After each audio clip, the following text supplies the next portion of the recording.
Hey Toxin Collector fans, Fly Guy for TekSushi.com. Now we reviewed Carnage a little while ago on our channel. Awesome figure in the Amazing Spider-Man Marvel Legends Infinite series. What a mouthful. But the follow-up to this and the swap-out figure that you collect to go with this is Toxin. Let's get a look at this guy here. So the same packaging as we've seen for Carnage. Spawn of Symbiotes is written on the pack. Some nice kind of shiny Legends writing on the box. Beautifully done. And we'll show you the figure in just a sec. There's the Spider-Man logo on the box, and it's the Build-A-Figure Green Goblin. So again, we've shown you the Green Goblin review already. This one, I can't remember the part that it comes with, but it comes with one of the parts. I'll tell you in just a minute. So there's a print on the back. You see both Carnage and Toxin. Now, if you know the background story to this, Carnage basically gives birth to Toxin. Ew. Anyway, and he's male. Anyway, very bizarre story, very weird kind of goings on with these guys, but there's the text on the back of the pack. Carnage definitely, if I dare say it, the better looking of the two, and we'll talk about that in a minute. So all these figures will be reviewed on our channel. We've reviewed the first 3 figures from this wave, so we've now got Toxin here, Spider-Girl, and Boomerang to review, and that'll be it for this wave. So thank you to DarkSideToys.com where I purchased this. Who sent in minty fresh quality as usual. Love those guys, man. They are just super collectors, and I've ruined the box though since. So despite all their nice packaging efforts, I've destroyed the box. But inside there is a leaflet there just to tell us which part comes with the figure. And in this case, I can't remember. I suppose the head. The head and some flames comes with this figure here to build your Green Goblin. But we've already reviewed the Green Goblin on the channel, so check that out. So the box itself also has some nice artwork on the side by Spidey, but it's pretty much the same as the other figures themselves. Nothing too unusual. Let's get a look at them. Now, Toxin is great on the head sculpt and definitely different from Carnage in a lot of ways. I thought it was just going to be a repaint with a different head. But it's also got some letdowns on it too. But all in, I'm really glad Hasbro have made this figure. There's a quick look at it. We'll show you in more detail in just a sec. And he's got a symbiote little piece on his back there. Beautifully done face though, but the rest of it's kind of weird on the lack of paint thereof. Let me give you a look at the fists that both Carnage and... let me see if I can angle that a little better. You can see there the difference. Toxin's absolutely massive kind of hand and much more claw-like. Oh, the symbiote pieces are joining together already. They want to form. You can see quite a difference in the hand. So again, it's quite a different figure. This body here, I'm not quite sure what build it's using, but it's definitely obviously a very muscular, larger figure. So I don't know whether it's a Bucky or something like that. It's certainly not a cat body, but not quite sure. All over the figure is this maroon kind of dark coloured colour there. So there's really no paintwork on this, apart from, as you can see, from the torso up to the chest, there's red shiny plastic, which does spill onto the shoulders, but then kind of mysteriously disappears. It's a little weird, so unless you pose it in just the right way, it looks a little weird and odd. So again, if we turn around the back, you'll see there, it's just, and I'll take the symbiote piece, which is a plug on his back. You'll see it's got 2 holes, but it's only got one little plug there to plug this piece in, so it kind of feels a little odd just having that. At least Carnage had all of these pieces all across his body, even moulded into the legs and the side of the legs there, and it just seemed to kind of fit a little bit more with the character. This one doesn't, I don't know, it just seems a little odd. Still a great figure, it's still quite a large figure as well, very heavy. You'll see that paint just kind of blends out. Once it goes over the shoulders, it's gone. So it's all that maroon colour that goes on in the figure.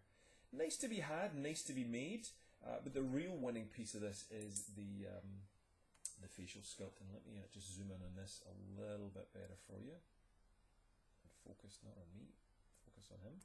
So there's been some talk about this, about him being very gerbil teeth, and he is a little, it has to be said. But if you pose him, I think, from the side, we get a much more gruesome kind of look to him, and a very, very nice detail on the eyes and on the face. You can see the mould there, and the insides of that mouth, that green tongue is beautifully done. So very good job on the head, really well done in terms of that paint. The black just really works well. The shading's done well in the paint. The way it blends into that maroon colour. The teeth are, again, quality paintwork on it. They've done a really good job. It is a little bit long on those front two teeth. I would like to see that crop down a little. But the kind of effect there of that jaw at the side just really, really works with the stretching and the moulding of the jaw that you can see in the cheekbone is beautifully done. He's very ripped on the torso. You can see the muscles all over there kind of rippling away in the six-pack and so forth. So it's beautifully done that way. The hands and the claws, those nails just look horrendous. So again, nice kind of musculature done in the hand. There's even veins going on there. All sorts of stuff in terms of the detail of the sculpt. It is well done, certainly in that way. But it's the lack of paint which is a little, don't know, a little odd. It just would have been nice to have that continued. But certainly not a bad figure. Loads of articulation on this guy. So he's got his ball joint hinged head there, so he can look up and do all sorts of poses and rotate round fully there. So plenty of room on that. Let me just bring that back into focus. There we go. So other articulation you'll see on the joints there on the shoulders. So ball joint with a hinge at the shoulders. Ball joint with the upper torso too. Sorry, swivel torso I should say. Up there. Double joints on the elbows. You can see the pins as much as they move. And he's also got, you can see on the claws there, not only swivel but back and forth on the wrists too. And the same on the other hand as well. He's got that ab crunch going on. Plus the waist rotates as well. And you get the ball jointed hips with those little pegs, kind of like G.I. Joe. We've got the tops of the thighs swivel too. Double joints at the knees, just in case you didn't have enough articulation. The tops of the thighs there, not the thighs, the calves I should say, swivel round too.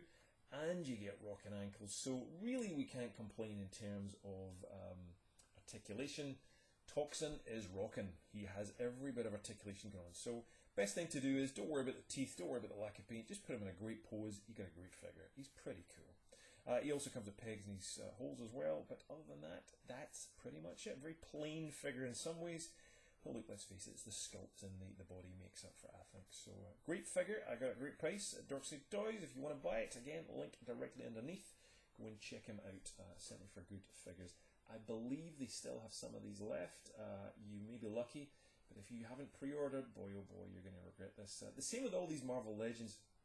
I know I've said this before and you may be bored of me saying it, but the point is, if you want to get some of these harder to find figures, pre-order a case. Then you've got them. If you don't want the other figures, sell them off. Marvel Legends tend to keep their value. They're pretty decent. So it's one way to guarantee you get them. I hear a lot of people on some of the Star Wars Black Series and other Marvel Legends forums. I mean, Black Widow's up to $60 and $70 in some cases. Yeah, we may get more of her coming out in the future. Stormtroopers are up to $14, $50. Boba Fett's $40. People are still paying $50 and $60 for one single figure. Toxin, for example, I think had these three guys up for around $74 or something. It's just nuts not to buy them, get them at a very fair price, and then what you don't want, sell. Much, much easier. So that's my recommendation. But I keep getting people ask and email me, say, can you help me get a Stormtrooper? Can you help me get a Black Widow? Can you help me get a Toxin? No, because I just pre-order that. I'm never going to see them in stores here. So good luck if you want to hunt through stores. I know some of you love doing that. I get the point of it, but it's a little dull. But the lecture is over. Pre-order, that's for sure. And if you want to, again, link underneath. Lots of stuff underneath as well. Links to all the channels, Google+, Twitter, Facebook. Join us on there. Love to see you on there. Love to hear your thoughts on Toxin and any good comics we should be reading about Toxin and its story. I guess the Spawn of the Symbiotes, that was a series I remember reading at one point, but it's a long, long time since I've read it. So anyway, love to know your thoughts. Leave a comment below and we'll see you for some other Star Wars reviews coming up soon. Star Wars, Marvel Legends coming up soon. Cheers.